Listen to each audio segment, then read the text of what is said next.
Hold on, she's got the microphone right here. Go ahead. Is there any ramp to get up to the altar for those that are in wheelchairs or anything?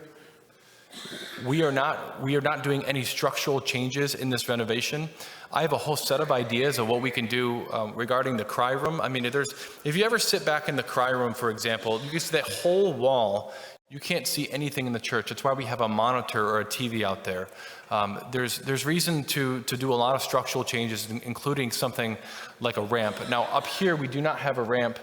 We do have the smaller steps with the rails, but we do not have a ramp in the project. So I've seen places where they've had visiting priests come in to pray to mass, and they were in wheelchairs.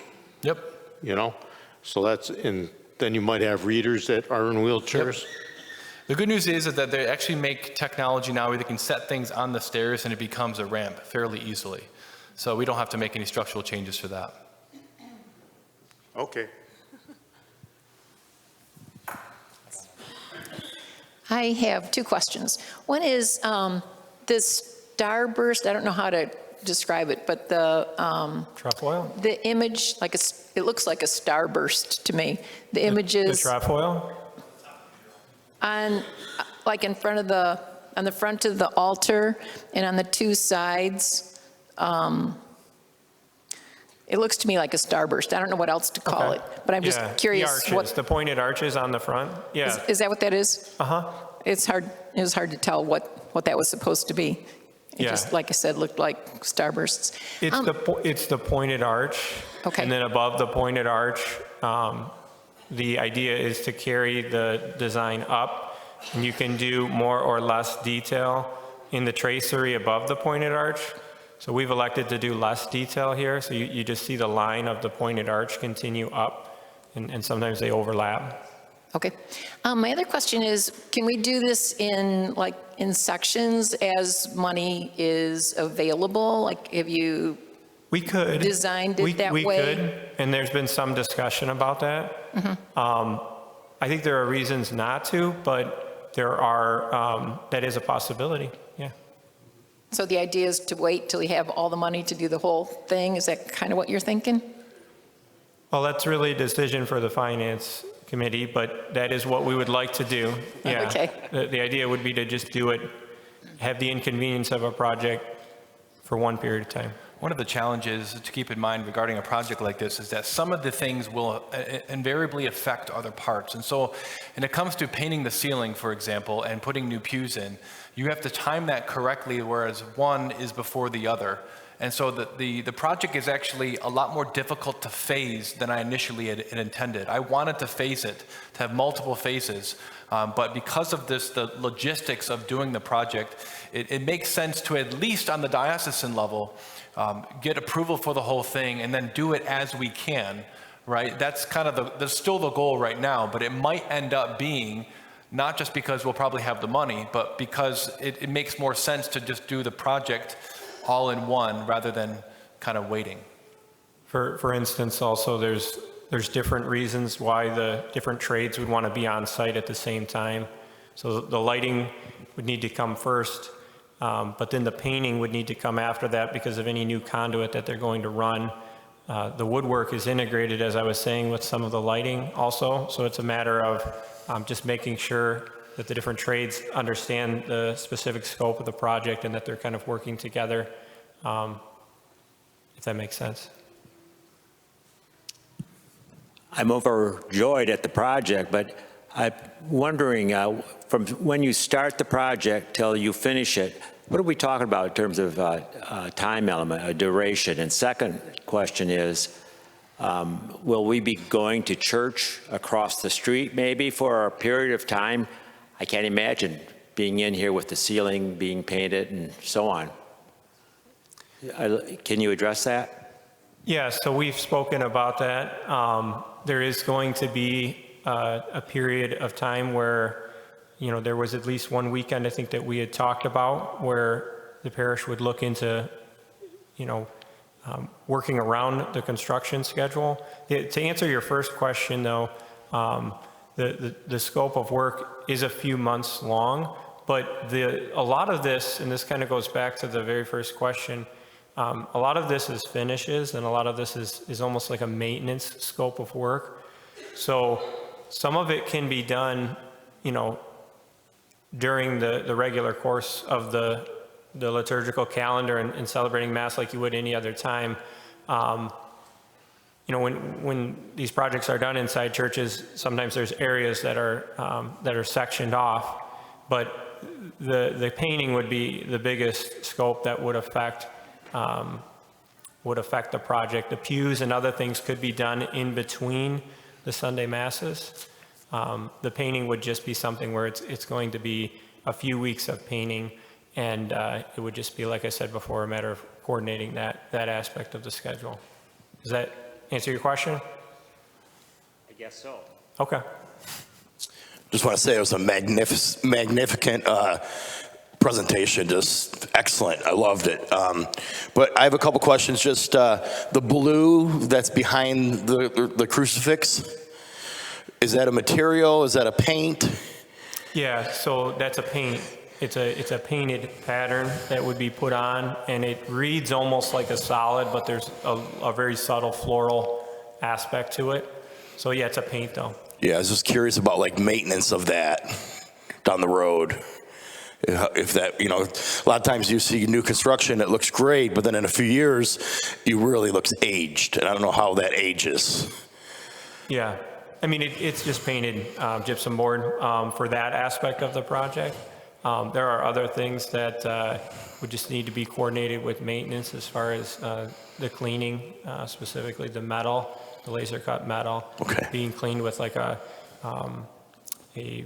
pressurized can of air, basically, for what that's worth.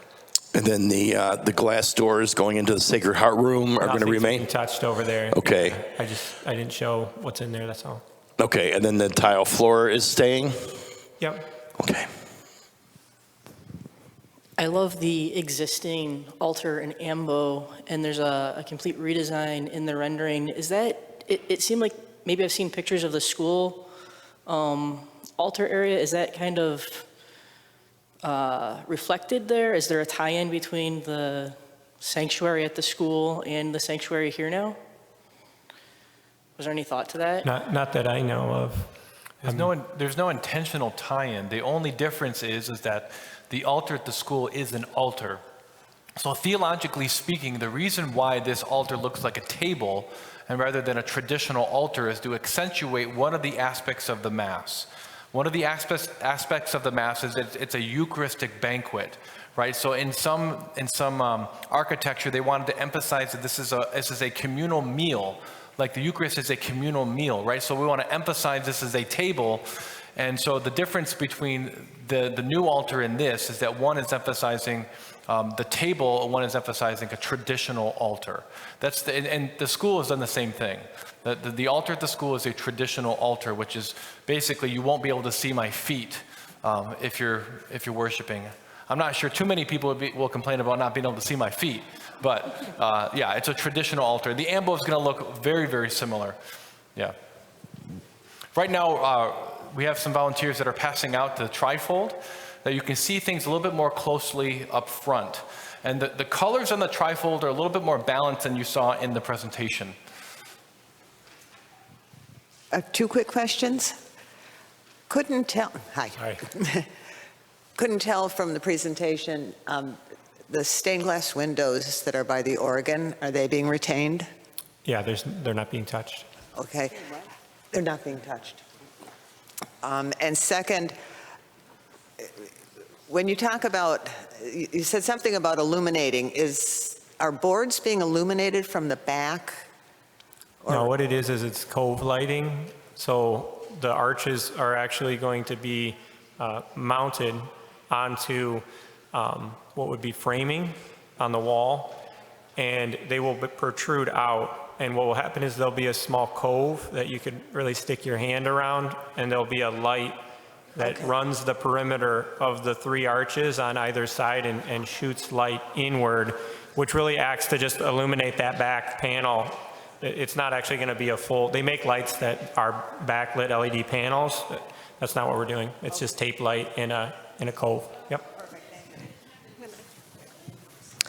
had a question about funding.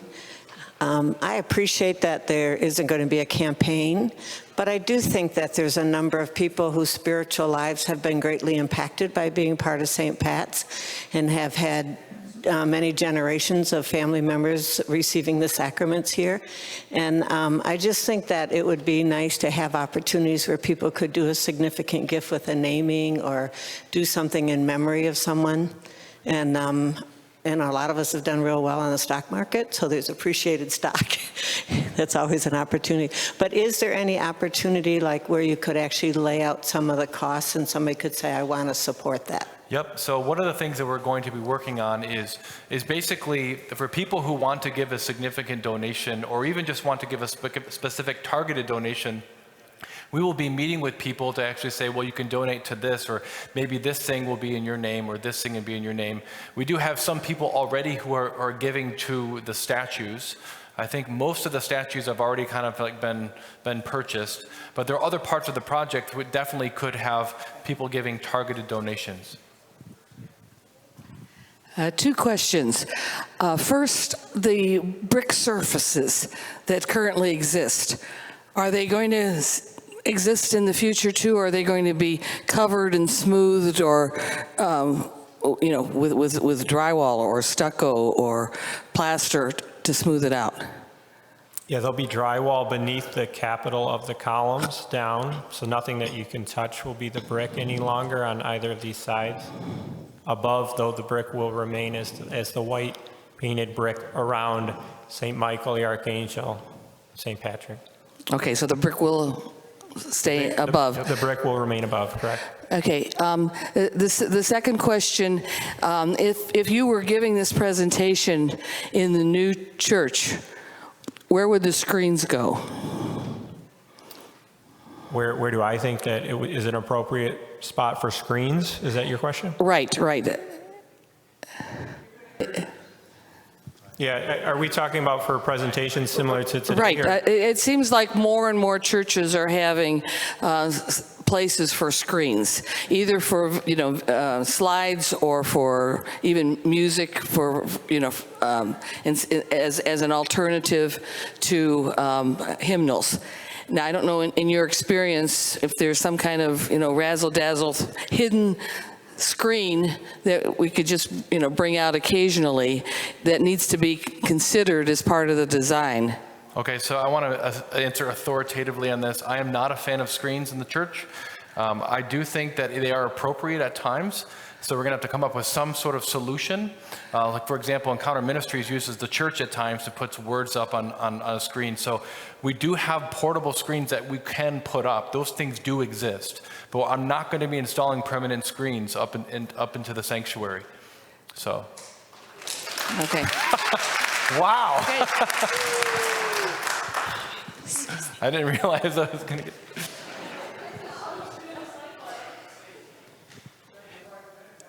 It appears the chairs are all going to be going away. Is that correct? And will the seating capacity increase, decrease, stay the same?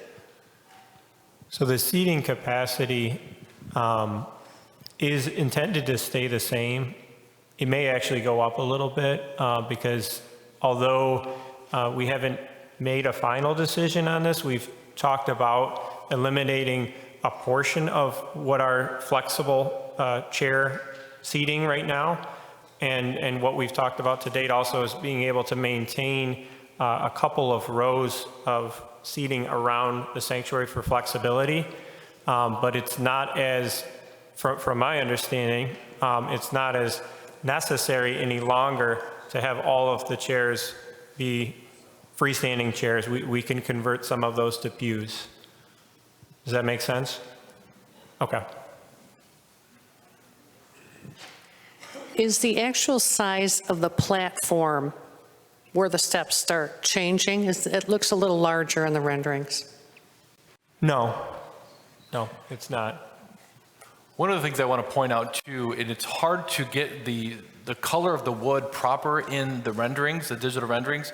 So if you look at the renovation, look at the color here and look at the steps. That's the color of the Reredos, right? So it's in the presentation, it looked a lot more red. but this is going to be the color. And so as we get new lighting in here, this is really going to pop and it's going to come up. So the color of the stairs, the color of the thing over the tabernacle, and this is the color of the reredos. And the pews are going to be in a similar color. So just FYI, just think about that when you look at the images. Just a word on the pews. Since we've decided that pretty much we can't sand and restain, and I'm all in favor of that, but could we make sure that these pews go to a worthy church that really needs them and they're not just thrown into the rubbish? Have we given any thought to that? Yeah, there has been a lot of discussion about actually reusing the pews, or at the very least, having the wood be used from them. Okay. And I'm sure you're aware, and as you architects are, that cherry will change in color over the years exposed to light. Yep, especially the natural light behind you. Yeah. Okay. Thank you. Mm-hmm. The inevitable question, though, the ugly question, is there a ballpark figure what this will cost in total?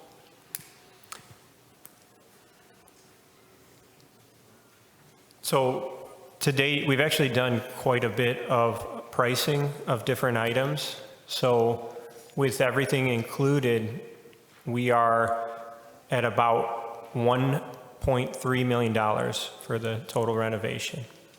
So that would be doing everything, including the stained glass window, which is a big expense to do it as real stained glass.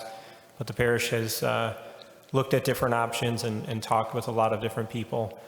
And that cost has been vetted, but like anything, it's a very volatile market out there. I will also say that Father Mathias has an amazing way of knowing people. And I've visited a few different people and shops of people interested in making this project happen, for what that's worth. I just had a question about cherry for the pews. I don't know if the pews are going to be made of cherry or just stained cherry. My limited experience with cherry is that it's much softer than oak. And I don't know if it's going to be durable enough for young families at the exposed surfaces. It is a little bit softer, like you said. It's really a question of maintenance. The other thing is that we are carrying a cost for actual cherry wood. I think that's the standard that we should maybe aim for. It would be a little less expensive to go with, not much, but a little less expensive to go with an oak that is made to look like a cherry. I've worked on different projects, and it's really just a preference issue where you can make wood that is not cherry look like cherry because it's a dark color that we're talking about. So that's an option, is to just do an oak pew, which would be a slight cost savings, and make it look like the rest of the woodwork. It's important that this woodwork all be cherry. For the reasons I was describing earlier, it's a rosewood, it's very rich, it's very beautiful. You're going to be able to come up and touch it. The pews aren't going to be, touching into this wood, so I think it would be appropriate as an option for us to look at as far as going with oak. So thank you for that comment. I just wondered when the soonest date would be that you could start.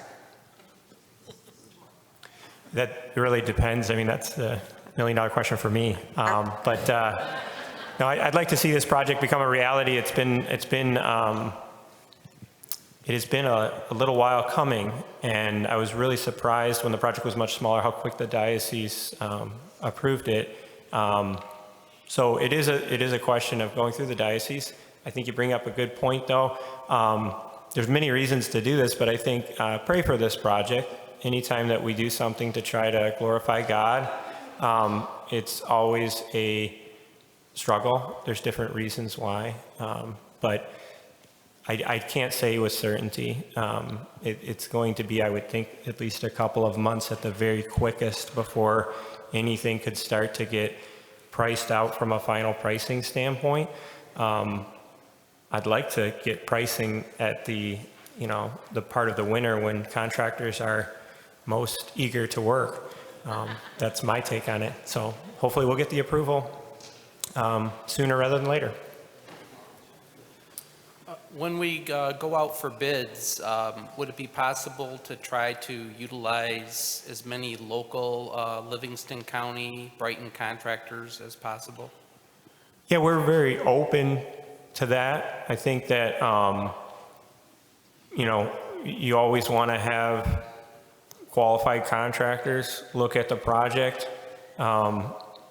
This is a project where we talked earlier about the schedule. We had a painter look at the project that does a great job painting, but does a lot more residential than commercial. He actually priced it significantly higher than a commercial painter that runs the biggest painting company in Michigan. That's also due to, there was a relationship there as well. But nonetheless, to answer your question, yes, if somebody's local and they can service the project very well and they have quality work, we're absolutely interested in getting pricing from them. I would say one of the things to keep in mind too is that we have local people who are willing to help in the project can significantly reduce the costs of the project. So some of the things that we priced out in the project in terms of just ballparking can be reduced by like I don't know, maybe 75% if it's done on a local level with people donating their time. So we are really trying to do what we can to bring the cost down. When you tamper with the organ and you're changing the coloring and everything, is that going to change the tone? No, it's not going to affect the organ at all. We even contacted the organ company to ask that very question. Because if it was going to change the tone, we were going to have nothing to do with it. But they said you could paint the case, it would be fine. Why does it have to be painted? It doesn't have to be painted. And that's one of the options we're asking you guys what you guys would say. The idea to paint it is not to go anywhere beyond picture framing each of the areas that have the pipes. So we wouldn't intrude at all into the existing organ. It would really be the outer shell, the existing wood finish that you see. But everybody's going to have a different preference, and I think that it really could go either way. We're currently showing it to remain in the video. A lot of people at St. Pat's receive Holy Communion on their tongue. Has a communion rail been brought up in any of the discussion? Yes, I didn't show it in the video, but there's a gentleman in the audience today that is contributing and helping to make that a reality. So, well, just to clarify, we're not getting a rail. I think the communion rail as a piece has a kind of a bad reputation. We're going to have some very nice kneelers that we've been having since COVID. Notice that we just kept those there because so many people want to receive on the tongue and they appreciate that. So we're getting really nice kneelers. They're going to expand the front here, and then we'll put a longer kneeler here on this side and one on that side as well. So it's not going to be like a rail. We're not going to like chop this off and make like a cruciform like rail or anything, but we are going to have kneelers that do match the architecture of the reredos.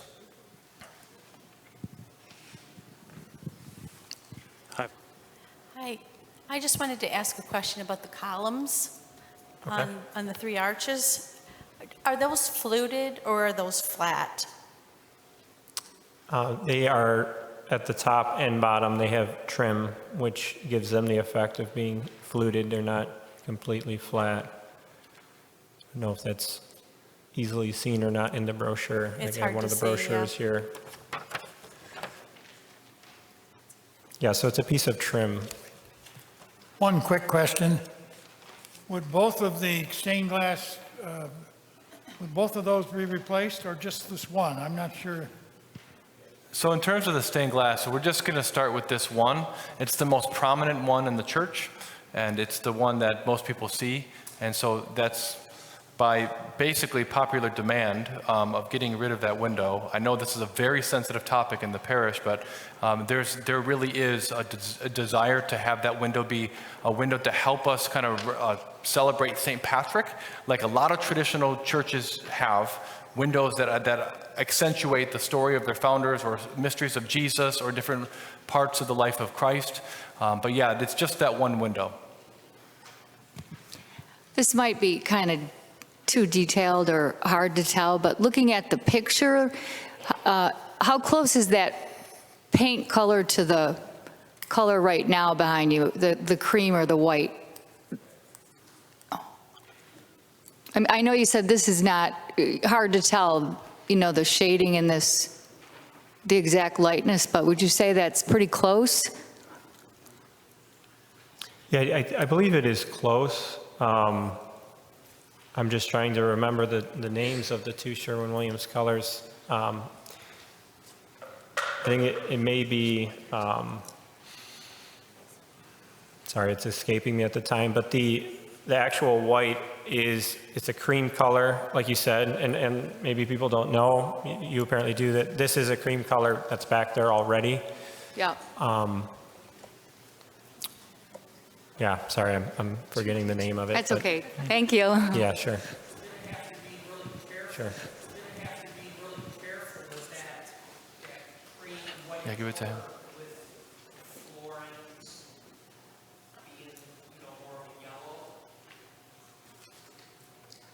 Yeah, one of the things that had come up, was just the need to pay attention to the lighting as it relates to the color as well. To your point about the paint, the floor itself will be protected, not just for the sake of paint, but for the sake of people working on the light fixtures and being on a boom lift and things like that. One of the options, though, that we had shown, and I'm just responding to you, and the idea of the cream, like a deeper cream color is what we're looking at for the stone, for the altar and ambo as an alternate option. It's not a really big cost difference, actually, based on some of the initial pricing that we've gotten.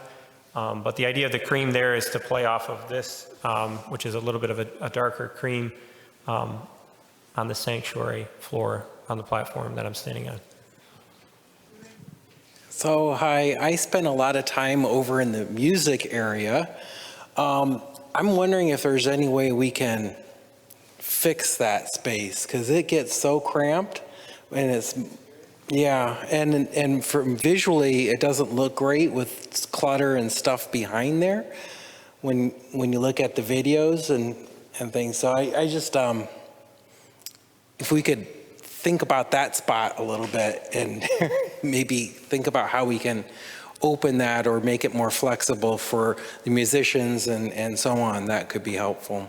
A raised platform a little bit more could be really great for choir to get more vocal, throughout the sanctuary. I mean, we're trying to work with mics to adjust for that, but we can think about that. Yeah.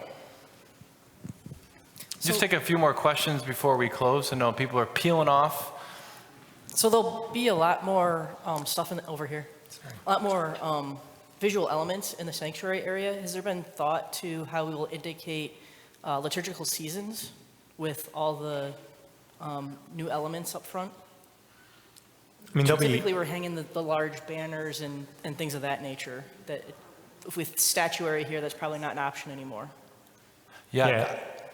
Go ahead. I was just going to say there'll be other opportunities, though, that don't exist right now.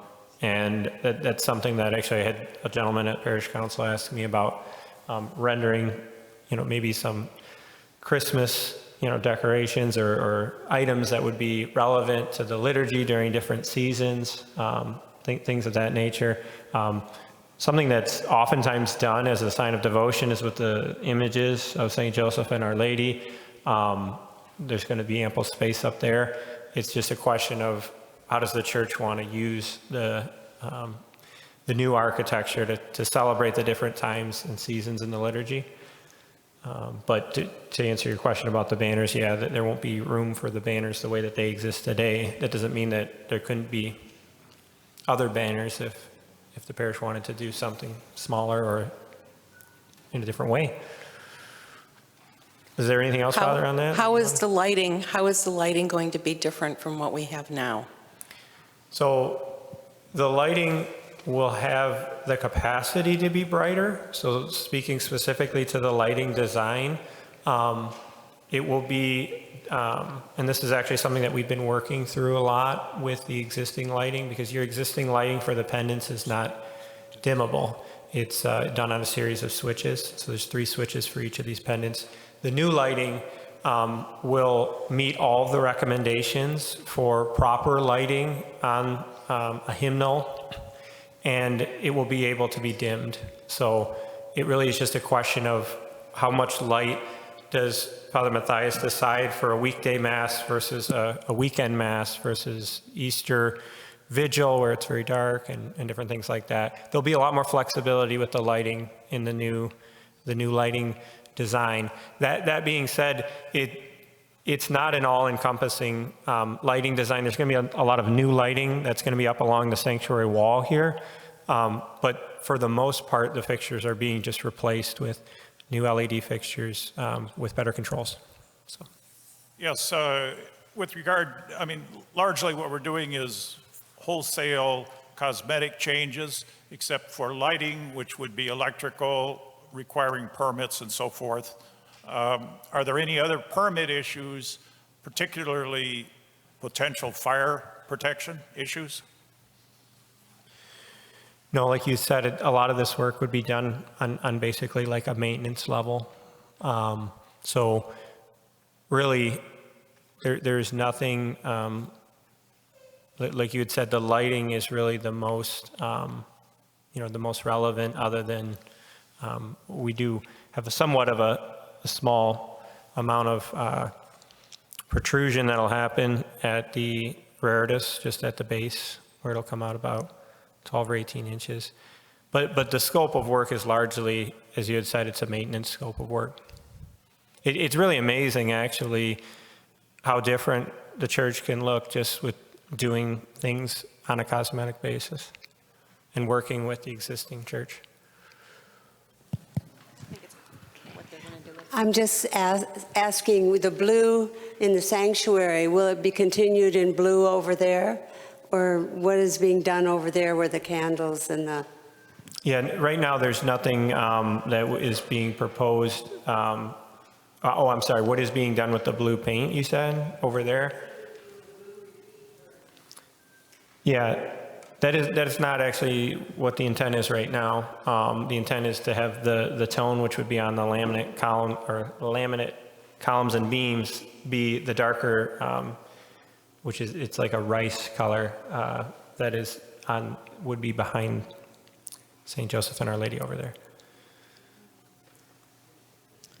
The blue is it's a very dark, it's like a navy blue, and it's a two-tone blue. I think it would be a little overwhelming to have it. It would be much deeper than what you have right there.